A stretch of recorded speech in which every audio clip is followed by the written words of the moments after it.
필터가 있어야 좀 이렇게 걸러서 이렇게 얘기를 해야 되는데 저는 약간 하고 싶은 얘기는 좀 다 하고 사는 스타일인 것 같아요. 그거 좀 참으면 되는데 그걸 못 참아요. 그렇게 하고 나서 후회한 적이 한두 번이 아니에요.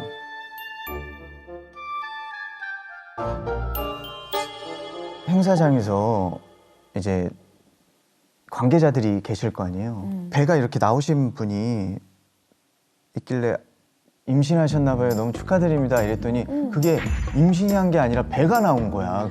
그냥 배가 나왔던 건데 내가 결혼도 안 한 사람한테 그 첫 마디 내가 그 얘기를 왜 하냐고요, 도대체. 아이고. 옷가게를 갔어요. 안 이쁘더라도 아주 작은 소리로 아니면 속으로 아니면 나와서 매장을 나와서 얘기하는데 저는 일하시는 분이 이 옷 이쁘지 않아요? 근데 안 이뻐 옷이 내가 보기에. 그러면 안 이쁜데요? 바로 이렇게 나오는 편이에요.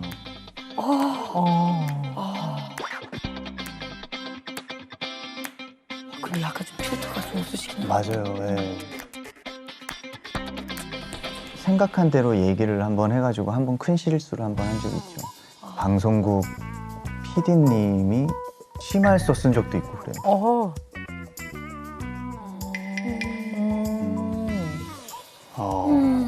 심각하네요. 네.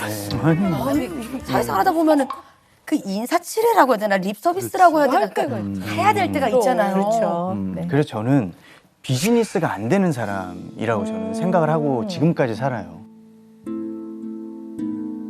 이유는 여러 가지가 있는데요. 말실수를 자주 하는 사람들한테 몇 가지 특징이 좀 있어요. 뭐예요? 네. 첫 번째는 좀 깊이 생각을 안 하고 떠오르는 대로 그냥 충동적으로 바로 말을 하는 거죠.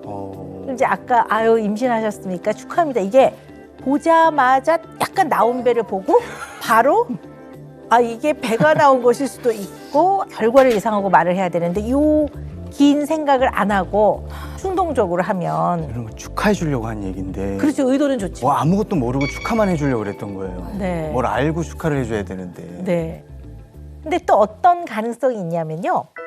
이렇게 평상시는 괜찮은데 화가 딱 나면 감정의 평정심을 잃고 욱하면서 말실수를 하게 되는 경우가 있어요. 그런 경우가 있어요. 이렇게 네. 갑자기 처음 본 사람이 반말을 하면 저도 모르게 왜 반말을 하세요? 이렇게 불친절하다거나 좀 이상하게 다가오면 저는 더 이상하게 얘기하는 스타일인 것 같아요. 거기에 기죽지 않고 거기서 좀 참으면 될 걸.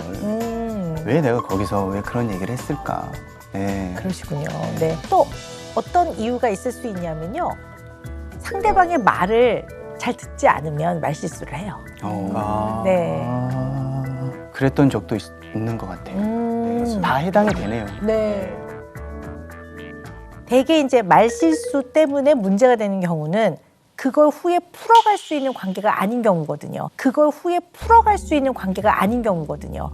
말실수 때문에 완전히 관계가 나빠지거나 오해를 받아버리면 그렇죠. 그 뒤에 그것을 수습하거나 풀어갈 수 있는 기회가 아예 없는 경우가 더 문제가 되는 거죠. 뭐 이야기를 들어보면 굉장히 이제 다양한 이야기가 나왔는데요.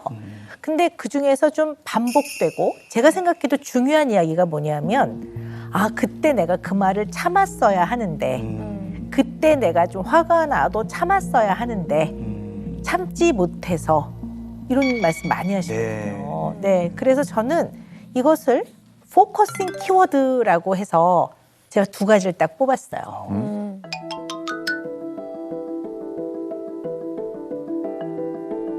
근데 이 포커싱 키워드는 뭐냐면 단어 중에서 굉장히 주의 깊게 굉장히 중요하게 다루어줘야 되는 굉장히 의미가 있는 단어 이 두 가지를 뽑았는데요.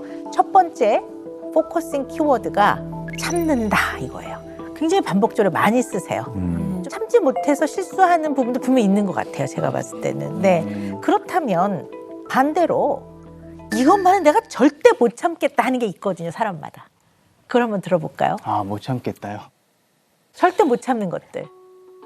일적으로가 완벽하지 않으면 제가 얘기했던 거에서 조금이라도 틀어지면 그거가 너무 화가 나서 그러니까 왜 그 일을 그렇게 하냐 뭐 이런 식으로 이제 나오는 거죠. 그거밖에 안 되냐, 뭐 못하냐, 그래, 그거밖에 예, 그거밖에 못하냐, 뭐 이런 식으로 자꾸 나가게 되는 거죠. 제가 뭔가 완벽하지 않으니까 주변에 나를 케어하고 도와주시는 분들은 완벽했으면 좋겠다라는 생각을 하는 것 같아요. 내가 부족하니까. 나의 이 부족한 면을 당신들이 좀 채워줬으면 좋겠어. 그래서 나를 완벽하게 좀 내놨으면 좋겠어. 뭐 이런 생각을 하는 것 같아요. 근데 만약에 매니저분이 네. 예를 들면 약속 시간이 5시인데 네. 5시 10분에 도착을 했어요. 그러면 어떻게 되는 거예요? 근데 다행히도 네. 우리 매니저는 한 번도 늦어본 적이 없어요. 일적으로 완벽한 사람이에요. 그래서 저랑 지금 한 15년 정도 같이 일하고 있거든요. 어머머머. 그러니까 그분만 저를 맞출 수 있어요. 아유, 그분 힘들겠다. 맞아요. 물론 유능하니까 네. 잘 맞추지만. 저랑 같이 일했던 친구더라고요. 맞아요. 네. 많이 늙었더라고요. 안 본 사이에. 네. 아니 근데 궁금한 게요. 완벽하게 제대로 일이 돌아가야 되니까 언제나 이제 그렇지 않으면 굉장히 몹시 좀 마음이 불편하고 예민해지고. 예민해진단 말이에요. 이때 주의해야 되는 거는 예민하면 상대방의 실수에 경중과 관련이 없이 비슷한 강도로 화를 내거나 뭐라고 하거나 다그치거나 아니면 내 마음이 불편할 수 있거든요. 그렇게 생각하는 경우가 있는 것 같아요. 네. 제 주변 스태프분들이 뭐 스타일리스트나 뭐 우리 회사 대표님이나 저랑 같이 이렇게 있고 싶어 하지 않아요. 아, 오랜 시간. 오랜 시간. 눈치를 보는. 네, 그렇죠. 네. 근데 저는 뒤끝은 또 없어요. 그래서 한번 딱 앞에서 이렇게 막 하고 딱 끝내는 스타일이에요. 예.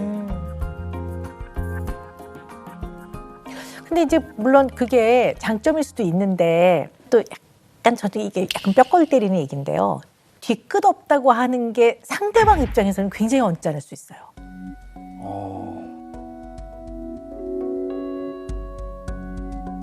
와, 화를 내놓고 말을 막 해놓고 나는 뒤끝 없어 그러면 상처받은 나는 뭔데 이렇게 되니까 이게 조금 그러네요. 더 어떤 면에서 봤을 때는 양쪽의 입장을 다 고려해 본다면 좀 생각을 고민해 보셔야 될 부분인 것 같아요. 나 뒤끝 없어요라고 하는 게. 솔직과 정직과 그 반대축에 있는 가식과 위선. 이거의 중간에 있는 거는 사실 배려이거든요. 이거를 배려라고 생각 안 하고 솔직하지 못하고 가식을 떨고 위선이고 회작분자야. 이렇게 생각하게 되면 흑백 논리로 많이 돼요. 이 배려라는 이 키워드 이걸 언제나 잘 생각을 하고 이걸 많이 사용하시면 훨씬 좋죠. 근데 이 왜 본인이나 상대에게나 완벽이 왜 이렇게 중요하세요?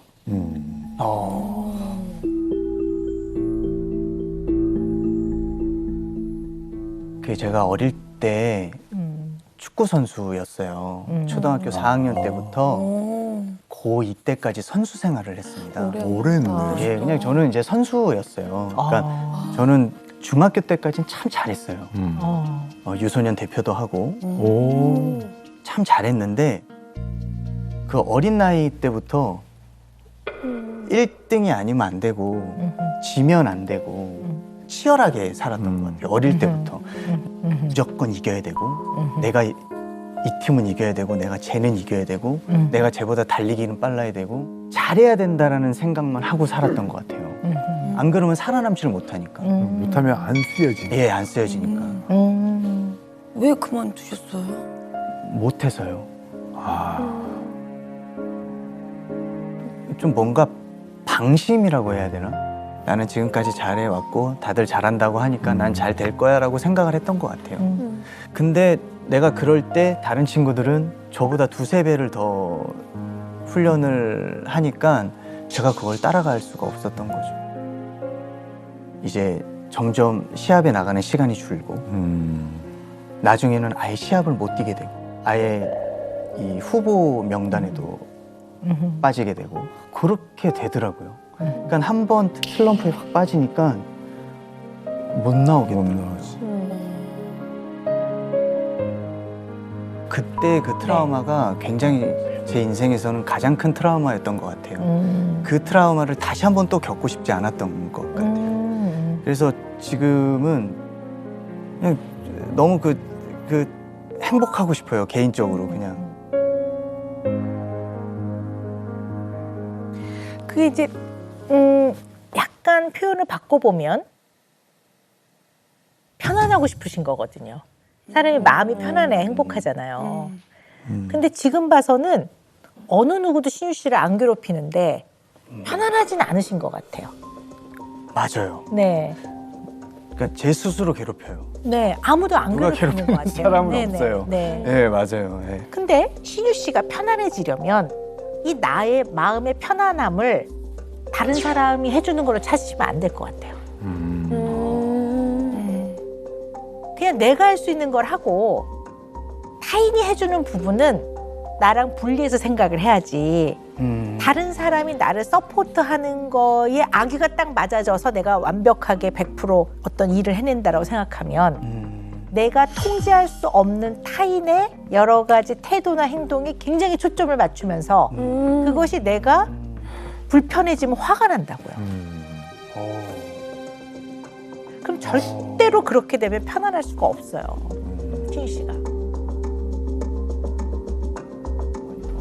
좀 이렇게 엄하고 좀 그런 편이셨어요? 아, 그럼요. 네. 저희는 조금만 뭔가 흐트러지는 모습을 보면 바로 어머니는 행동으로 옮기셨어요. 저희 때는 사실 안 맞고 자란 사람 없잖아요. 당연히 잘못하면 맞아야 된다라고 생각을 하고 살았던 시대, 예, 그런 시대이기 때문에 저희 어머니는 이게 뭔가 조금만 잘못해도 아주 호되게 딱 훈육을 하셨어요. 네. 여기서 우리가 뭘 알아야 되냐면 뭔가 이제 지도를 할 때 체벌을 많이 하면 실제로 자녀는 좀 무서워요, 부모가. 아, 그럼요. 네. 그러면 가까이 안 있으려고 해요. 무서우니까. 그리고 청소년이 되면 의논을 잘 안 해요. 근데 인간 세상에서 미묘한 거는 사실 가정 내에서 부모를 통해 많이 배워요. 네. 그 경험을 많이 안 하면 청소년 때 단계에 머물러 있는 부분이 되게 많아요. 그러면 이제 이러한 미묘한 거는 약간 흑백 논리로만 생각하는 거죠. 흑백 논리는 어떻게 보면 약간 청소년 단계에 머물러 있다고 보거든요. 청소년은 원래 옳고 그름의 이분법적인 생각이 아주 두드러지고 이때는 흑백 논리가 아주 분명하기 때문에 또 사춘기 청소년 때 부모하고도 또 약간 의견 충돌이 있게 되는 것도 이런 특성이 있거든요. 그냥 뭐 다 연결이 되네요. 연결고리가 있네요. 이게. 이 중간은 회색 지대가 아니고 조화와 타협이에요. 근데 이게 굉장히 많이 경험되셔야 될 것 같아요. 그리고 흑백 이분법적인 부분이 있어요. 우리 신유 씨가 이 이분법적인 걸 깨고 나가려면 얼마나 다양한지를 더 많이 직접적으로 몸으로 느끼시는 게 굉장히 도움이 많이 되거든요. 그래서 제가 오늘 드릴 은영 매직은요. 세상은 컬러풀, 인생은 원더풀입니다. 컬러가 얼마나 많습니까? 네. 네, 오늘 제가 입은 이 색깔도 미묘한 색이거든요. 이걸 뭐라고? 민트색. 민트. 네. 뭐 색깔을 보자면 뭐 수십 가지, 그것도 섞으면 수백 가지니까. 네. 네, 세상은 컬러풀. 그래서 인생은 원더풀. 원더풀입니다.